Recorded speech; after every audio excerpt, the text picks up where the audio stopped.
L-akbar problema li qed jiffaċċja s-settur tas-saħħa f'pajjiżna hi n-nuqqas ta' infermiera.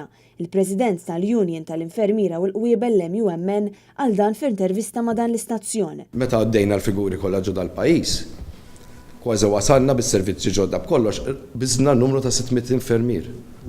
Neqsin. U ġab eżempju prattiku ta' nuqqas ta' infermiera fir-Renal Unit, fl-ITU u fl-emerġenza tal-Isptar Mater Dei. Llum irċevejt petizzjoni jien mir-Renal Unit li naqsu hemm 10 infermiera nieqsin iktar minn normal. L-istess l-ITU, l-istess l-emerġenza fejn domanda kienet ta' 50, kull ma ħajnbagħtu 20.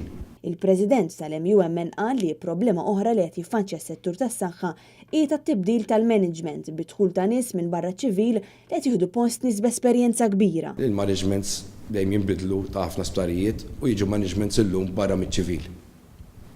Bidejat ġodda u ġarmat ma jkollhomx insight. Mistoqsi dwar l-iffullar ta' pazjenti u l-problema ta' pazjenti fil-kuriduri tal-Isptar Mater Dei, Paul Paċ qal li waħda mis-soluzzjonijiet ili jingħataw aktar servizzi ta' kura primarja fid-djar.